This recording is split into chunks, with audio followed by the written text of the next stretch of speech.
So you had the pinch hitter, now it's time for the farm team.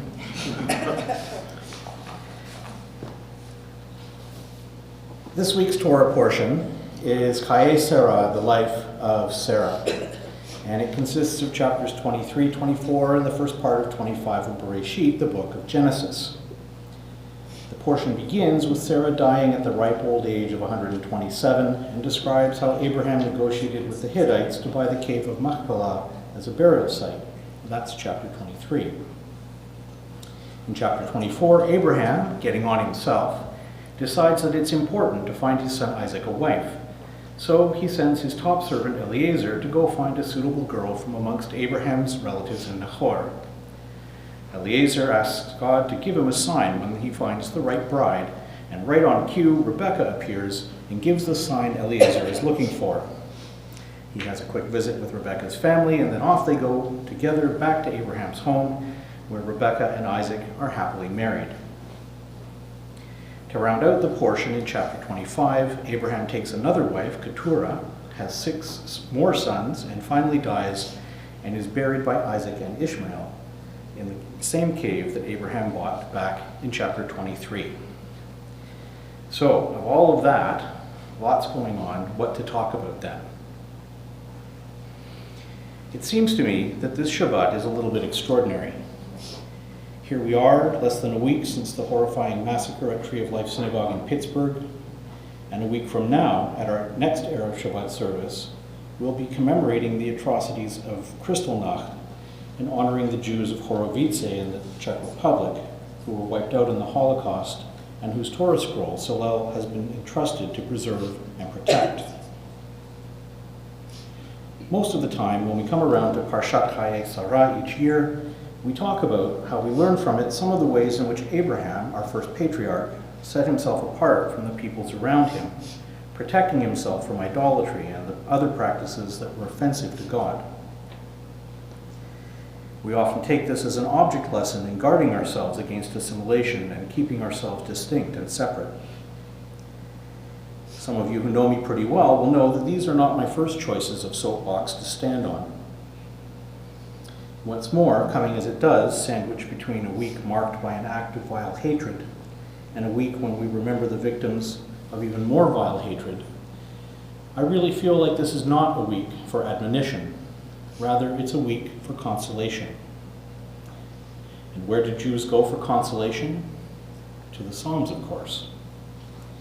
I have a favorite psalm. Actually, I have a favorite verse from the Psalms. Those of you with extremely good memories might recall that I've talked about this verse before, but I think that in this week, of all weeks, it's more than usually appropriate to look at it again.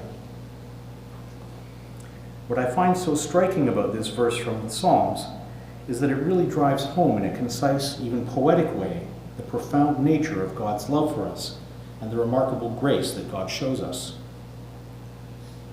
With tragedy and evil being so much in the forefront of the news, it's so important to remind ourselves that God has a plan for creation and that we've been given the ability to choose to advance this plan with the help of God's teachings, love, and guidance. That's why I find this verse so significant and why I'm so happy that it's referenced in our Shabbat liturgy so that we're reminded of it regularly. You know, the events of last Shabbat and those that we're mourning next Erev Shabbat are so horrifying that it's easy to see how they can lead some people to a crisis of faith. Philosophers have a name for this, the problem of evil. And there's even a name for the philosophical answers to this problem, theodicy. Although I actually find these philosophical arguments pretty interesting, I think that what we really need right now are more fundamental spiritual answers. And that's why I wanted to share this verse with you tonight. The verse is in Psalm 34, it's verse 9, and it goes like this. Ta'amu uru ki tov Adonai, ashrei hagever yechesed bo. Taste and see how good Adonai is. Happy is the one who takes refuge in him. This verse is in the context of a psalm about God delivering us from our troubles. So the first half of the verse is almost a throwaway, and the second half is what really fits with the theme of the rest of the psalm. But what I always find much more striking is the first half of the verse, taste and see how good Adonai is. This isn't a commandment so much as a really, really astute observation. If you think about it, God gave us senses for all kinds of practical reasons. Our senses help us live and make our way in the world. We use our senses for day-to-day life-preserving tasks like avoiding danger, detecting food, and communicating with other people. And we even use them for more long-term life-preserving tasks like finding good shelter and even for finding a suitable mate. God also gave us autonomic functions like breathing that we aren't even aware of unless there's something terribly wrong with them. We need to eat to live just like we need to breathe. God could very easily have made the urge to eat autonomic, just like the urge to breathe, but he didn't. Instead of making eating something that we do without thinking about it, he gave us the sense of taste and made food delicious so that we can take great pleasure in the foods that we really like. What's the justification for a sense that has no purpose but to be delighted in? This is a very interesting question, and the first half of Psalm 34:9 gives a very profound answer.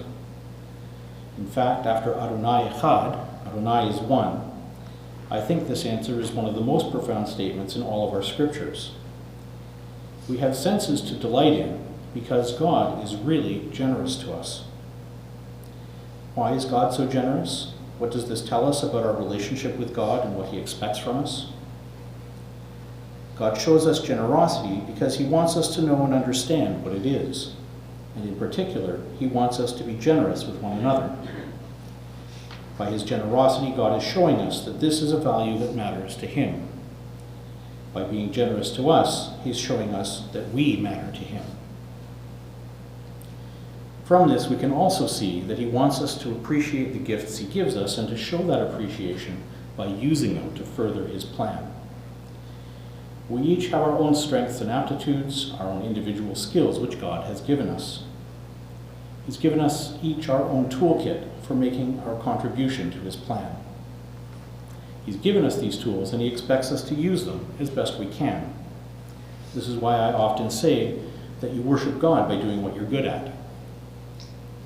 God is generous and kind to us, but he needs and expects us to respond to that generosity. I've always found that reflecting on the many, many blessings God has put in my life makes it much easier for me to keep my troubles in perspective. And more importantly, I find that being grateful to God for his continuous goodness really motivates me to focus on the question, what have I actually done today to show that gratitude? Taste and see how good Adonai is reminds us of God's chesed, God's faithfulness to us. It reminds us of God's constant generosity, and it can be a real source of comfort whenever we're faced with yet another example of how people can and do choose to forsake God and follow their own evil and hatred instead. I hope that this Shabbat you'll find something that reminds you of God's love for us, and that it brings you comfort and strength whenever something happens that shakes your confidence in the power of good in the world. And I hope that whatever this may be, it gives you strength to answer indifference with caring, to answer tragedy with compassion, and to answer hate with love. Shabbat Shalom.